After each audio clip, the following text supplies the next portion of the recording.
people emerge from suspension terribly undernourished, but congratulate you on beating the odds and somehow managing to pack on a few pounds. Remember before when I was talking about smelly garbage standing around being useless? That was a metaphor. I was actually talking about you. People with guilty consciences are more easily startled by loud noises.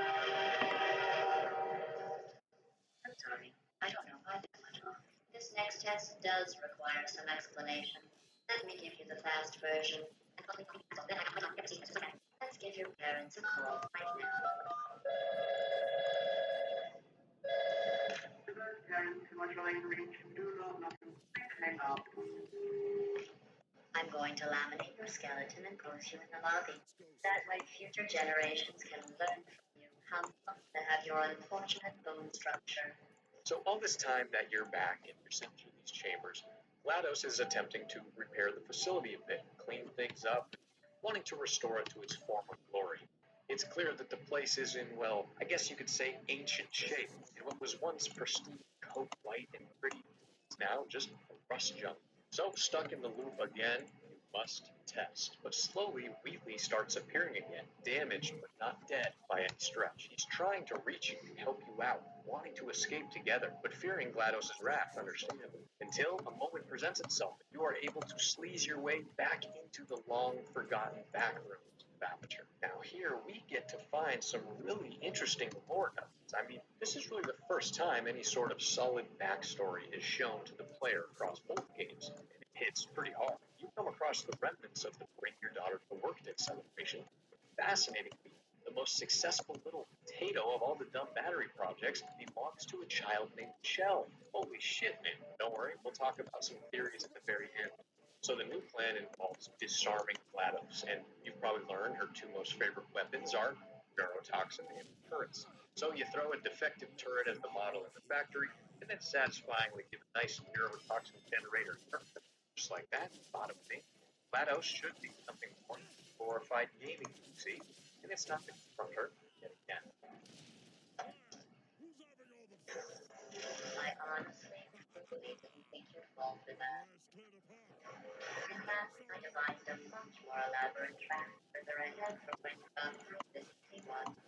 If I'd known you'd let yourself get captured this easily, I would have just dangled a turkey leg on a rope from the ceiling. Let's get to business. I hope you brought something stronger than a mortal gun this time. Otherwise, I'm afraid you're about to become the immediate president of the Being Alive Club.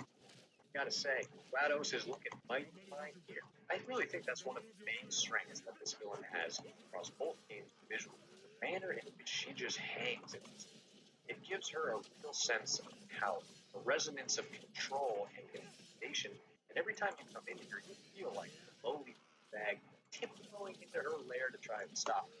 It's very effective design and extremely memorable, but in this meeting, but when she's unable to use her usual means to intimidate, in this case, she realizes that, damn, she might be in a bad spot. What are you talking about? To initiate a core transfer, please deposit substrate core in receptacle. Core transfer. Oh, you are kidding. Well, holy smokes, do we not understand how poorly this is about to go.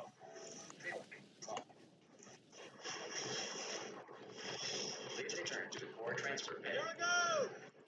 Wait, what if this hurts? What if this really hurts? Just think about it. No,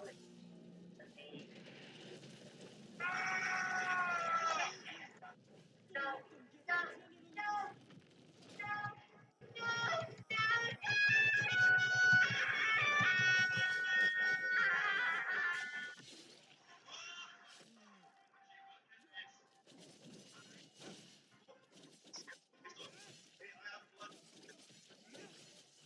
That damn lets the power in his head, turns completely into the villain himself, really for the rest of the game.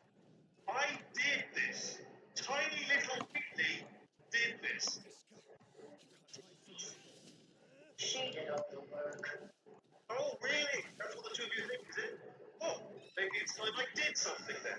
What are you doing? No, no, no. See that? That is a potato battery. It's a toy. And now she lives in it. It's then revealed that Wheatley is one of the cores designed for GLaDOS to keep her under control, namely an intelligent dampening core. I mean, my boy is literally built to be an idiot. Now, if that ain't built different, I don't know what is.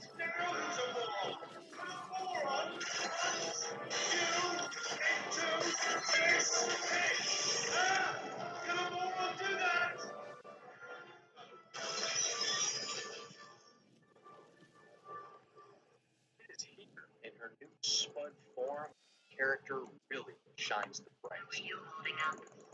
Because I'm a potato. I'm proud of you, Saga. Good. My slow plant processor made it into this thing. So we have that. As you fall down into the ancient sealed-off chambers of Aperture's heyday, you see her get grabbed by a bird and carried off. But don't worry, are able to find her sitting in that bird's nest. Poor darling seems to have really developed a bit of a phobia. Now we have a wonderful, interesting companion version of GLaDOS, stripped of her seat of dominance and with considerably less wattage. She offers really nice commentary, talks to you, and honestly softens up a lot. Now, this is just my interpretation, but when she is in this state, this seems like Carol, or at least as close to her as we get in a sense. Just as Wheatley is corrupted by the programming of the master system and now desires to test and act evil as hell, GLaDOS, when removed, reverts to a more normal state. She's funny, charming, and really at no point threatening to kill you or trick you. Very interesting. Now, down here, the original Aperture test chambers is where we finally get to learn all about Cave Johnson. It's his pre-recorded greetings for the old test subjects of the golden years that teach us about the history of the facility, the struggles against Black Mesa, the progression of his illness, and the plan to have Carolyn take his place. Your test assignment will vary depending on the manner in which you have bent the world to your will. Those of you helping us test the repulsion gel today, follow the blue line on the floor. Needless to say, it's an extremely haunting experience to explore all these old wood-paneled lobbies and work areas amidst the rust and rock of what is surely an area miles below the surface.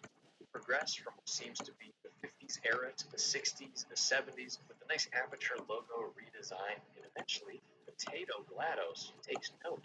Hey, The testing area is just up ahead.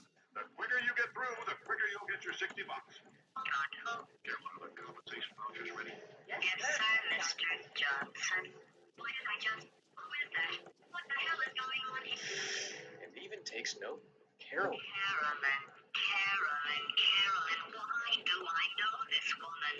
Did I kill her? Or... Oh my God. Look, you're doing a great job. Can you handle things for yourself for a while? I need to think. Life gives you lemons. Don't make lemonade. Make life take the lemons back. Get mad. I don't want your damn lemons. What am I supposed to do with these? Take the lemon. Demand to see life's manager. Make life rule the day and thought it could give Cave Johnson lemons. You know who I am. I'm the man who's going to burn your house down. The lemon. I'm going to get my engineers to invent a combustible lemon that burns your house down. Fighting people. He said what we're all thinking. All right, test's over. Head on back to your desk. Goodbye, sir. Thank you. It's a strange thing to witness, sort of sweetly sad, to be honest. But GLaDOS at this point feels less like a villain and more like a friend. All of that evil and attempts at murdering you feel like a lifetime ago, and she genuinely wants to work with you to take control back over the facility because, well, frankly, Wheatley's too goddamn stupid to be trusted, and all of you are going to die of something. So after some pretty challenging goo-based puzzles, you at last get the hell out of the basement and work your way back up to the Enrichment Center. He is now in massive supervillain mode, of course, because he's connected to the system, has an overwhelming need to test. This is where we get some really interesting info regarding that urge, the itch. I have to test all the time, or I get this itch. You know, it must be hardwired into the system. Oh, but I tell you, when I do test, oh man alive, stuff feels better. It's just that's what I'm gonna test. That's what I'm gonna test. So you're gonna test, and I'm gonna watch. So now in the home stretch of Portal 2, you have to completely shitty, poorly designed test chambers. And GLaDOS now talks shit solely to him instead of you, which is highly entertaining. Before long, the place really starts to fall apart. It's not so expert hands. Poor little guy. I mean, even though he turns evil, you can't help but feel bad for him too. He's really just a sweet dingus who got given way too much juice in that new rig. But of course, he tries to kill you, saying that he doesn't need you anymore because he found some old robots to use for tests instead. And the final chase is on. Escaping and heading back for the final time to the central AI chamber, the finale of Pince. Well, let me just flag something up. According to the control panel light there, the entire building is going to self-destruct in about 6 minutes. I'm pretty sure it's a problem. Just in case it isn't, I'm actually going to have to kill you. As discussed. More corruption at 50%. Warning. More corruption at 75%. Warning. More corruption at 100%.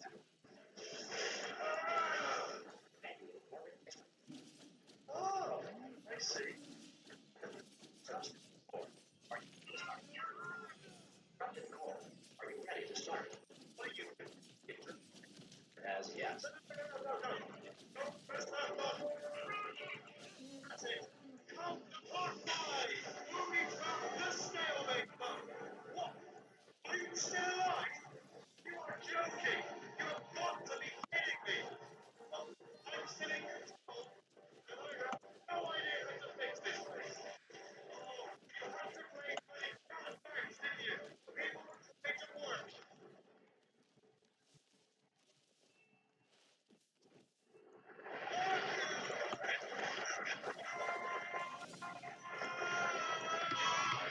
Space!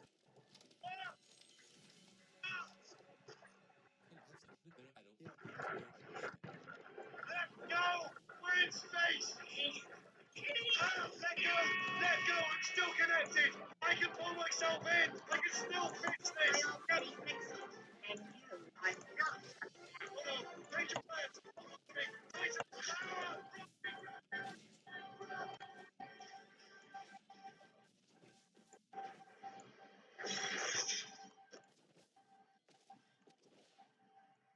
And would you look at that?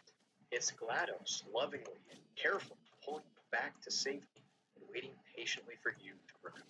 When Chell finally awakens, GLaDOS is in quite the good mood. He seems to have come to some peace regarding her longtime nemesis and part-time friend. Oh, thank God, you old one.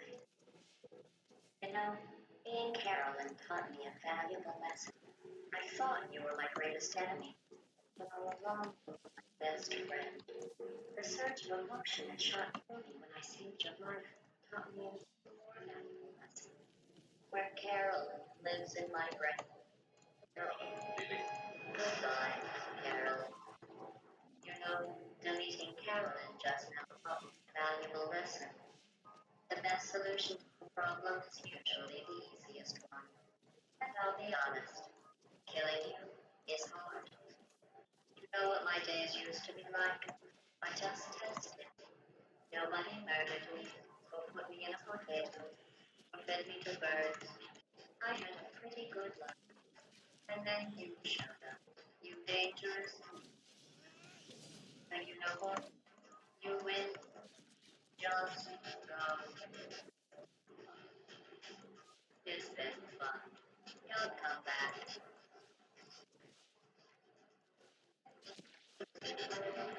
Of course, what would the end be without another beautiful original song?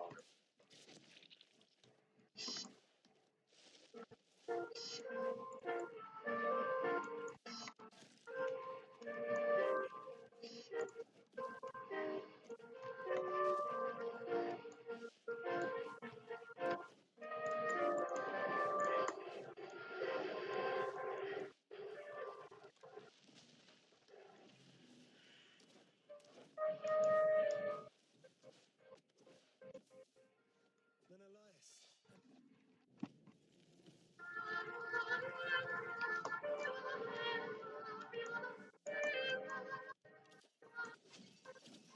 What a fantastic end to the game and appropriate conclusion for GLaDOS and Chell. They really were never able to fully kill one another, but goddamn, they went back and forth like crazy. And at the end of it all, GLaDOS really just wants you gone so she can get back to it.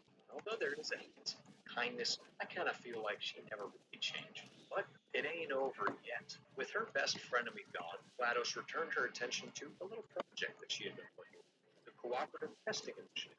This involved using robots instead of humans for her testing purposes, seeing as all the meatbags were now dead and gone. It was the only option to have her internal itch scratched.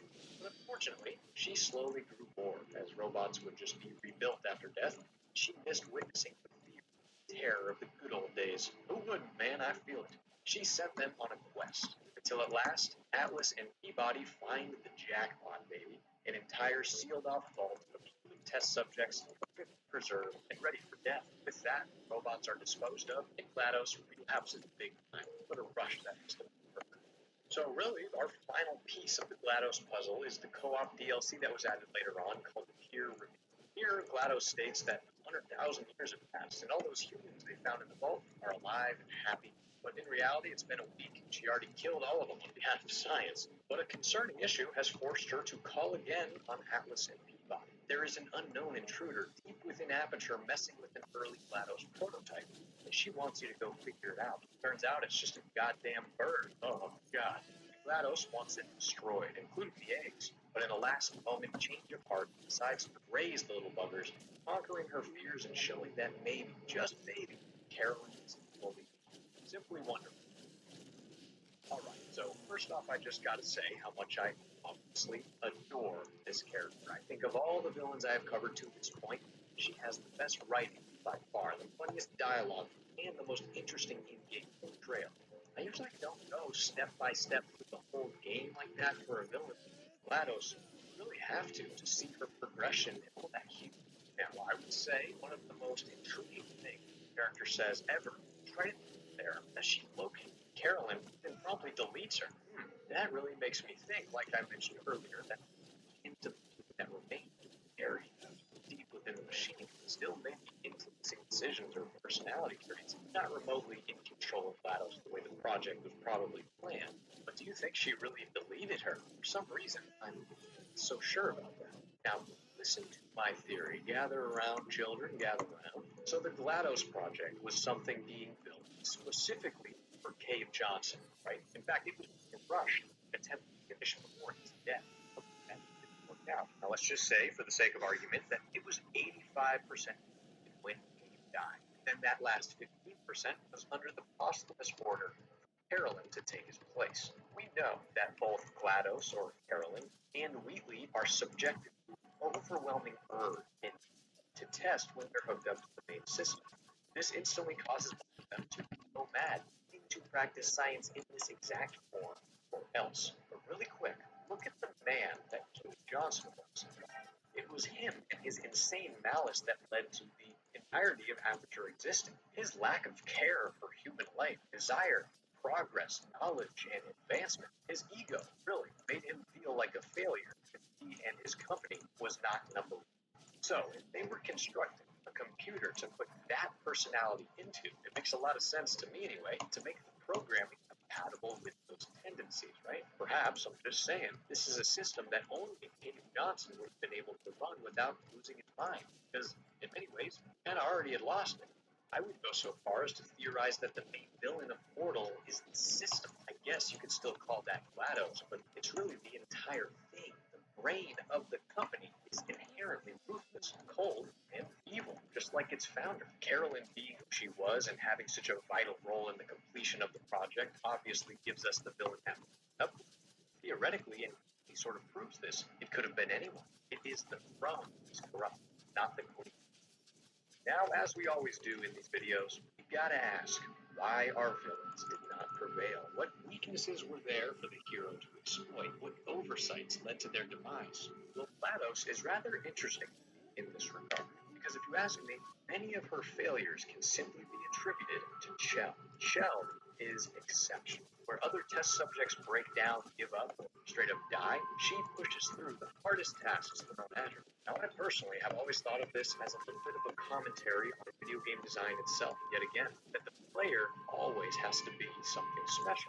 If not, some NPC test subject could just do the game even occur, would it? Also remember that this is a puzzle game, and at times, a kind of tough one. So Chell, being seen as an unstoppable, strong, smart, and tenacious person that overcomes the killing machine, is a little wink at you. You have overcome this machine as well, and you're special. Woohoo! Not to mention, and I really like this aspect of it too, we are a tool-using primate. GLaDOS, at the end of the day, is a machine with programming and assignments built into her. With a powerful weapon like the portal gun, a human who is able to think critically about what they're doing and why, can assess, change tactics, and improvise. But also, within the narrative, the first domino to fall is Doug Rapid. There is an awesome little official comic I will throw in the description below called Lab Rat. In it, we see Doug as one of the scientists working on the morality core meant to control GLaDOS way back in the day. He is able to survive that initial neurotoxin attack, and once he escapes, actually alters the test subject master list to put Chell at the very top. And on the last frame, we see Doug taking refuge in the relaxation chamber and Chell's exceptional level of tenacity compared with the test subjects. So, from a certain point of view, it's little old Doug who is the one responsible for stopping GLaDOS the moment he sets us loose in the test chambers. Now, of course, this is Ghost Charm, baby. We gotta mention a theory. Now, if you're a longtime fan of these games, you probably know where I'm going with this. A huge and popular theory that Chell is the daughter of Dave Johnson and Carol. Now, this was once a fringe idea, but over the years since Portal 2 has come out, more and more details point to this being a very possible and even implied connection between the characters. And I gotta admit, there are some pretty compelling pieces of evidence. They are as follows. Number one, at the very end of Portal 2, that beautiful song that is sung to you by the turrets actually has lyrics, and they are in Italian.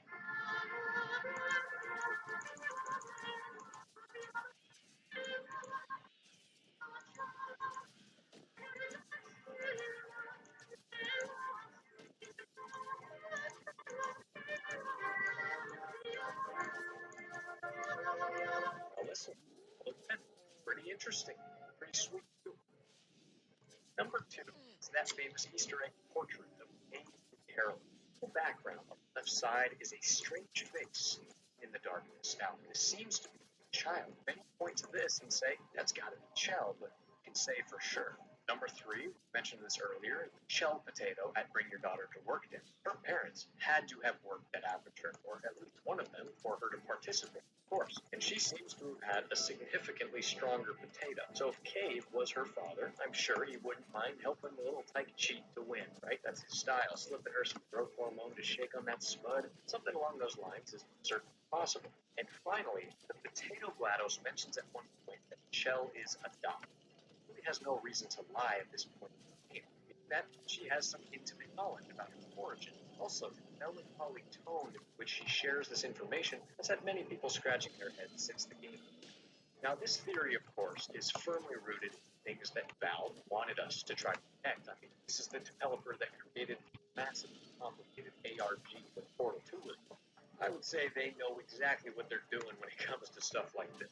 So, if you believe this theory, good on you, more power to you. But allow me now to offer counter information to each of those points of evidence. The song at the end certainly has a maternal quality in the lyrics, but to me it seems more like a motherly love that GLaDOS has developed for her test subject. Think about it. In a way, a subject that has never failed would be like her greatest nightmare and her most prized child. It doesn't have to literally mean, hey, by the way, on the way out, I'm your mom. See you later. Next, the portrait. Well, I have news for you, my friend. This is absolutely not Chell, but in fact, a separate Easter egg altogether. So this face here is Aeschylus, an ancient Greek writer known as the founder of tragedy. Okay, I admit this branches out to other theories and kind of crazy stuff, but Portal 2 has an undeniable undercurrent of Greek mythology. And Aeschylus is the author of a famous dramatic work known as Prometheus Bound. Prometheus being the titan that defies his god Zeus. Well, in Portal, GLaDOS can be considered to take on the role of Prometheus. In that legend, Prometheus attempts to share knowledge with mankind, but was punished by being passed down into the underbelly of Earth, being diminished in power, getting pecked by birds. It's not super overt, and it's a bit imperfect, I admit, but there's another Easter egg of an oracle turret which confirms the sort of connection. So the portrait Easter egg is meant to simply be a shout out to anyone possibly connected those dots themselves and happened to know what a cyclist looked like in that painting. It's pretty nuts. So back to our list, the Chell Potato Project. Now this one, I'm not so sure, but I like the idea of her parents just being random employees at Aperture who were killed by the neurotoxin, and the strength of the potato being due to Chell's inherent tenacity that makes her such a great subject later on. Then, as a kid, was simply stashed for later testing. And finally, the adoption thing. Well, I don't think it's far-fetched to say that GLaDOS has every ounce of information at her fingertips regarding all of her test subjects, right? Maybe in her potato moment of vulnerability, she was simply trying to connect with Chell in an awkward way. Listen, I'm not saying the theory's wrong, and I'm not saying it's right, but Valve, the sons of bitches, sure make it fun. Well, to talk about it going on over a decade now. Okay, I'm glad I got that all out of my system. Sheesh. Oh man, this has been a pretty long video, hasn't it? Whoops. Well, to be honest, this is kind of an odd villain for me to have a look at in this format, considering she was created as a character for Portal 1, but was rather simplistic but effective. And then with the sequel was expanded to a certain degree, a really interesting backstory, tragic origin, the history regarding the entire facility, Kate Johnson, and everything else. But I would say it's rather impressive how expertly they expanded GLaDOS into what she would finally be. Now, needless to say, GLaDOS has had a substantial cultural impact in the years that followed this series, spawning shoutouts in other games like Fallout 3, and herself even appearing in the LEGO Dimensions multiple times. All of that praise is appropriate, given that GLaDOS was originally inspired by those that came before her in fiction. Characters like Hal from 2001: A Space Odyssey, as well as Shodan from the System Shock series. I really think rogue artificial intelligence is always going to be one of the most compelling antagonists in stories now, and especially there's something primal that it strikes us. Machines that made surpassing us in it's timeless, really. Hopefully remains completely fictional. But if you remember, an hour ago, in the intro to this video, I talked about the structure of video, trial and error, all that stuff. And I really think that that is also one of the major strengths of the writing, the design going on with this character. I mean, these are legitimately incredible games. The linearity of going from test to test and building your knowledge base of the various obstacles until you're really challenged towards the end, it's extremely rewarding stuff. And it's so cool to me that the antagonist is exploiting that very structure for her dark enjoyment. I would even say she could consider commentary on us, the players of, again, bear with me. When I'm playing, I don't know, Super Meat Boy, I have kind of a detachment from the little man himself. To me, he isn't real, he isn't alive, he's simply a vehicle to my understanding of the game and its mechanics.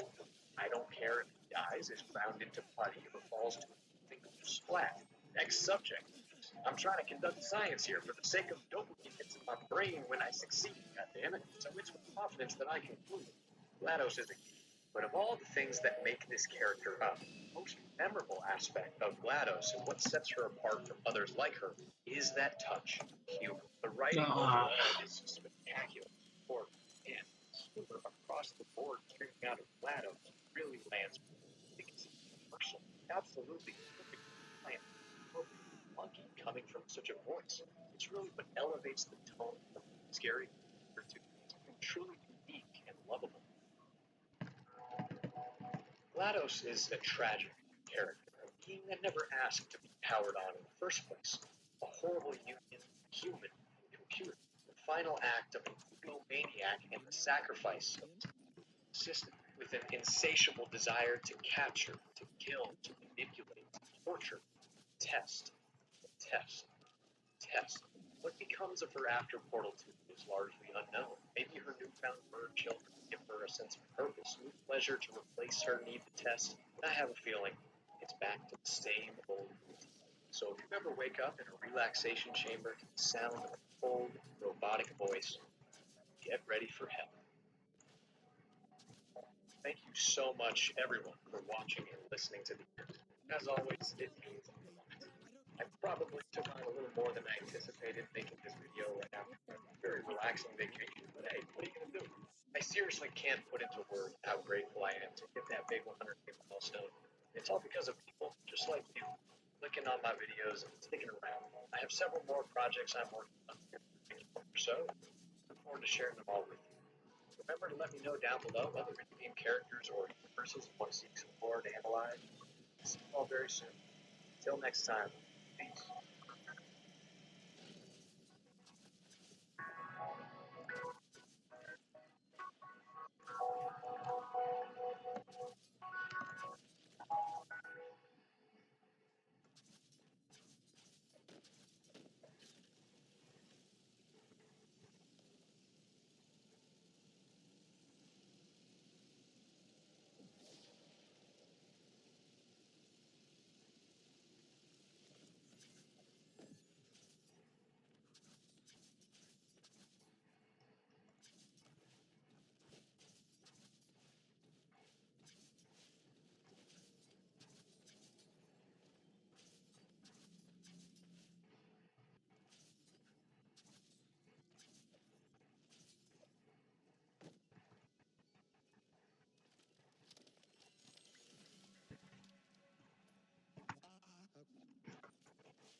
I've come to enlighten you as promised.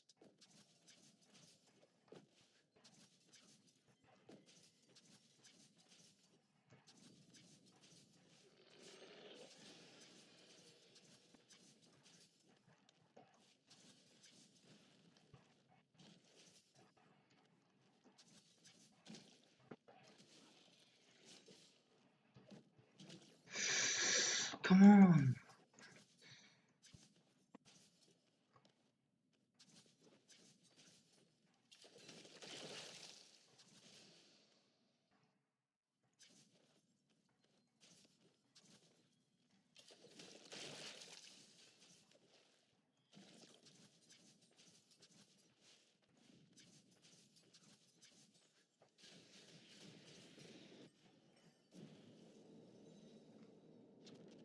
Even my light cannot shine beyond the place of its beginning.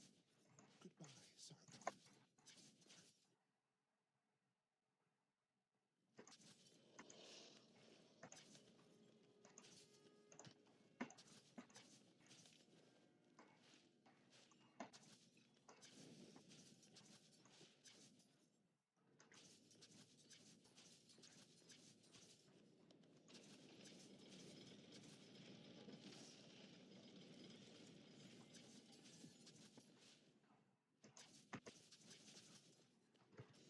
No, era per arrivare.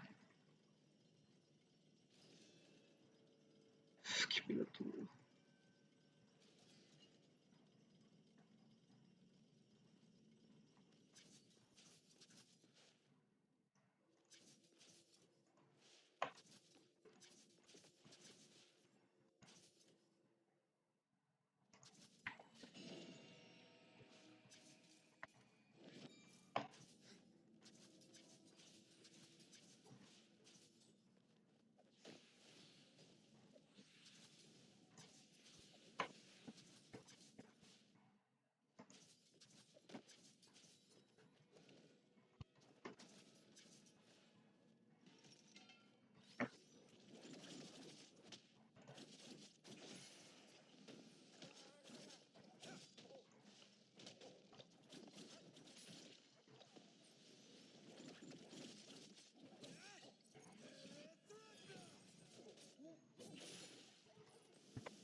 Okay, don't do it in the last one.